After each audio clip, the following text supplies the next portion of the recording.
Halo semuanya, senang banget bisa ketemu lagi di sesi bedah materi kita kali ini. Hari ini kita bakal ngobrolin sesuatu yang super menarik. Kita akan membedah fondasi dari keyakinan dasar kita. Saya selalu antusias ngeliat gimana konsep-konsep yang sifatnya abstrak itu bisa diajarkan dan dibentuk sejak usia dini, sampai jadi sesuatu yang gampang banget buat dipahami. Yuk, kita mulai. Kita mulai dari satu pertanyaan yang kelihatannya simpel banget, tapi nyatanya dalam banget.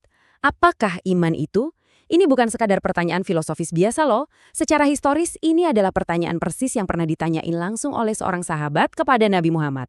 Pertanyaan ini memicu rasa ingin tahu kita yang paling dasar tentang gimana sebenarnya kita mendefinisikan sebuah keyakinan. Maksudnya gimana coba cara kalian ngejelasin sesuatu yang wujudnya aja nggak kelihatan? Nah, kalian mungkin bakal kaget kalau tahu dari mana kita ngambil referensi bahasan kita hari ini. Percaya nggak percaya, materi sekeren ini kita ambil langsung dari buku Pendidikan Agama Islam kelas 4 SD di Indonesia. Dan ini jadi bukti yang brilian banget kalau kadang-kadang proses menyederhanakan teologi yang kompleks buat anak-anak justru berhasil ngeluarin inti yang paling murni dari topik tersebut. Kita bisa belajar banyak banget dari cara buku ini nyusun informasinya. Biar gampang, ini dia peta jalan kita hari ini. Kita bakal bahas 4 hal. Pertama, makna iman. Kedua, mengapa butuh Rasul. Ketiga, 4 sifat wajib. Dan terakhir, sifat mustahil bagi Rasul. Oke, kita langsung masuk ke bagian pertama, makna dari sebuah iman. Sebenarnya apa sih arti dari kata iman itu sendiri? Di buku ini ada satu analogi yang menurut saya brilian banget. Coba bayangin, ada teman kalian bilang kalau dia punya uang Rp10.000 di sakunya. Kalau kalian langsung percaya 100% cuma dari omongannya tanpa ngeliat uangnya secara langsung, nah itulah yang namanya iman alias meyakini.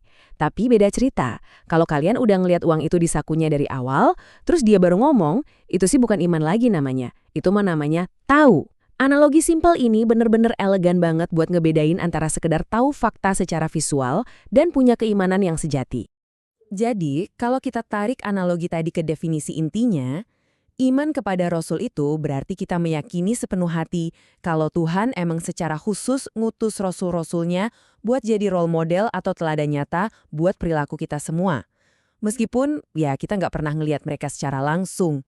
Lanjut ke bagian kedua. Mengapa membutuhkan sosok Rasul? Apa alasan logis di balik utusan yang berwujud manusia? Untuk jawab pertanyaan itu, buku ini ngasih fondasi yang super kuat lewat kutipan surat Al-Ahzab ayat 21. Di situ jelas banget dibilang kalau pada diri Rasul itu terdapat suri teladan yang baik. Ayat ini benar-benar ngasih kita alasan paling fundamental kenapa para Rasul itu diutus ke tengah-tengah kita. Dan disinilah bagian paradoks yang paling bikin takjub. Rasul itu kan manusia biasa. Mereka butuh makan, minum, kerja, dan berkeluarga juga, persis kayak kita. Terus, kenapa fakta ini penting banget? Gini, coba bayangin kalau yang diutus itu malaikat yang nggak pernah ngerasa lapar atau capek. Kita pasti bakal gampang banget ngeles dan bilang kita nggak bisa niru mereka karena kita cuma manusia. Justru karena Rasul itu manusia biasa yang juga ngadepin masalah dan tekanan sehari-hari layaknya kita, karakter dan moral mereka yang luar biasa itu jadi sangat relevan, menginspirasi, dan yang paling penting, sangat mungkin buat kita teladani. Peta konsep yang ada di buku ini juga ngebantu banget buat ngebangun alur berpikir kita. Kita diajak pindah secara mulus dari ngebahas tujuan mulia para rasul tadi, langsung masuk ke sifat-sifat spesifik yang bikin mereka jadi sosok yang unggul. Nah, ini ngebawa kita ke bagian ketiga, 4 sifat wajib Rasul. Ini adalah karakteristik mutlak yang bikin mereka pantas jadi panutan. Biar gampang dihafal, anak-anak SD ini diajarin pakai alat bantu mnemonik yang catchy banget, yaitu STAF. S-T-A-F.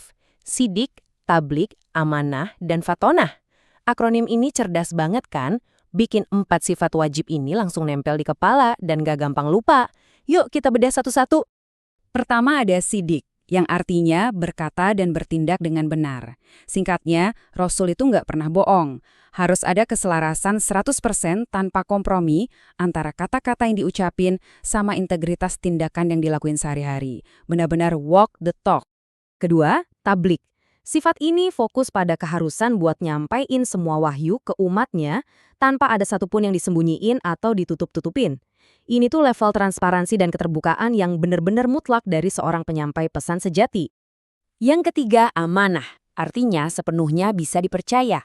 Seorang rasul nggak bakal pernah ngikhianatin kepercayaan orang lain, apalagi misi suci yang dipercayakan ke mereka. Buat jadi role model yang baik, fondasi kepercayaan di dalam sebuah komunitas itu harus benar-benar sekuat baja dan nggak bisa dipatahkan. Dan sifat wajib yang keempat adalah fatanah, yang artinya sangat cerdas. Nah, ini poin yang kadang sering terlewatkan.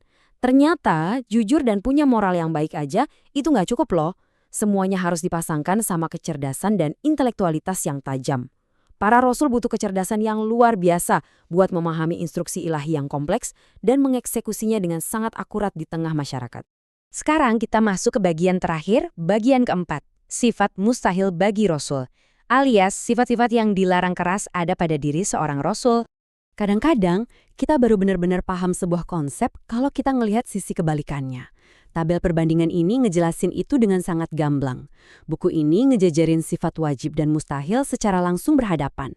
Sidik atau jujur itu lawannya kizib alias berbohong. Tablik lawannya kitman atau menyembunyikan. Amanah sangat mustahil bersanding sama khianat. Dan fatanah yang artinya cerdas nggak mungkin ditukar dengan baladah alias kebodohan. Pendekatan hitam putih yang kontras kayak gini tuh bener-bener efektif buat ngunci pemahaman kita soal standar moral tertinggi yang lagi kita bahas. Sebagai penutup obrolan kita hari ini, saya mau ninggalin kalian semua dengan satu pemikiran yang menantang.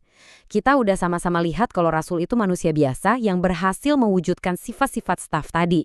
Jadi pertanyaannya, dari 4 sifat ini, entah itu kejujuran, transparansi, bisa dipercaya, atau kecerdasan dalam bertindak, mana sih yang bisa mulai kalian praktikin secara nyata di kehidupan sehari-hari, mulai hari ini juga? Karena jujur aja, semua teologi keren dari buku pelajaran ini baru benar-benar berdampak kalau udah kita ubah jadi aksi nyata. Terima kasih banyak udah nyimak obrolan kita dengan antusias, dan sampai jumpa di sesi bedah materi seru lainnya.